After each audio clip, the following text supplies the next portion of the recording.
क्यों महादानी राजा नृग को गिरगिट बनना पड़ा। द्वारिका में शाम का समय था।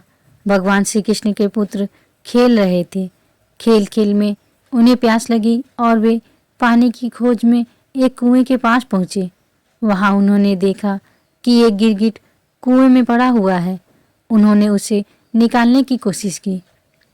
उन्होंने सूत और चमड़े की रस्सियों का उपयोग किया, लेकिन वह गिरगिट बाहर नहीं आ सका। जब वे असफल हो गए तो यह बात भगवान द्वारकाधीश तक पहुंचाई गई। भगवान श्री कृष्ण स्वयं वहां पहुंचे। उन्होंने बिना किसी कठिनाई के बाएं हाथ से उस गिरगिट को खींचकर बाहर निकाल दिया। जैसे ही गिरगिट भगवान के स्पर्श में आया, एक आश्चर्यजनक घटना घटी। गिरगिट से एक तेजस्वी महापुरुष प्रकट हुए। भगवान, जो कि त्रिकालदर्शी हैं और सब कुछ जानते हैं, ने फिर भी उनसे पूछा, हे देव पुरुष, आप कौन हैं और आपको यह स्थिति कैसे प्राप्त हुई? आप गिरगिट क्यों बने? कृपया अपना परिचय दीजिए। उस महापुरुष ने उत्तर दिया, प्रभु, मैं राजा नृग हूँ। मैं एक चक्रवर्ती सम्राट था और प्रसिद्ध दानी था। आपने मेरे नाम के बारे में अवश्य सुना होगा। मैं आपको अपनी कहानी सुनाता हूँ।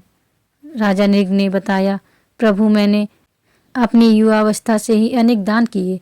मैंने असंख्य गायों का दान किया और वे सभी गायें दुधारू, सुंदर और सुसज्जित थीं। मैंने न्यायपूर्वक अर्जित धन से इन गायों को प्राप्त किया और उनके सींगों में सोना तथा खुरों में चांदी लगवाई। मैंने इन्हें वस्त्र, हार और आभूषणों से सजाया और उन्हें सद्गुणी, तपस्वी, विद्वान ब्राह्मणों को दान किया। मैंने पृथ्वी, सोना, घोड़े, हाथी, कन्याएं और अन्य बहुमूल्य वस्तुएं भी दान की। मैंने यज्ञ किए, कुएं, बावलियाँ और धर्मशालाएं बनवाई, लेकिन एक छोटी सी चूक ने मेरी पूरी दानशीलता पर पानी फेर दिया। एक दिन एक गाय भूलवश मेरी गौशाला में आ गई। वह गाय उस तपस्वी ब्राह्मण की थी जो दान नहीं लेता था, लेकिन मेरी गौशाला के कर्मचारियों ने उसे मेरी गाय समझ लिया और उसे किसी और को दान में दे दिया। जब वह गाय दान में दी गई तो जिस ब्राह्मण को वह गाय मिली, वह आनंदित होकर उसे ले जा रहा था। उसी समय उस तपस्वी ब्राह्मण ने अपनी गाय को पहचान लिया और दावा किया कि वह गाय उसकी है। दोनों ब्राह्मण मेरे पास आए और न्याय की अपेक्षा की। मैंने दोनों को प्रसन्न करने की कोशिश की। मैंने कहा, मैं आपको 1,00,000 गाय और दे सकता हूँ, लेकिन दोनों में से कोई भी राजी नहीं हुआ। दान में दी गई गाय को पाने वाला ब्राह्मण उसे छोड़ने को तैयार नहीं था और तपस्वी ब्राह्मण अपनी गाय को किसी शर्त पर छोड़ने के लिए तैयार नहीं था। अंततः मैं धर्म संकट में पड़ गया। मैंने दोनों से क्षमा मांगी और उनसे यह विवाद समाप्त करने की विनती की, लेकिन कोई हल नहीं निकला। जब मेरी मृत्यु हुई तो इस छोटी सी चूक के कारण मुझे यमलोक ले जाया गया। वहाँ धर्मराज ने मुझसे पूछा कि क्या मैं पहले अपने पाप का फल भोगना चाहता हूँ या पुण्य का। मैंने पाप का फल पहले भोगने का निर्णय किया और इसके परिणाम स्वरूप मुझे गिरगिट के रूप में जन्म लेना पड़ा।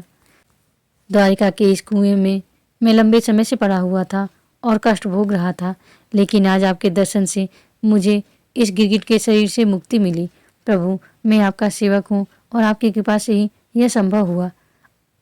राजा नृग ने भगवान श्री कृष्ण की स्तुति और परिक्रमा की और उन्हें साष्टांग प्रणाम किया।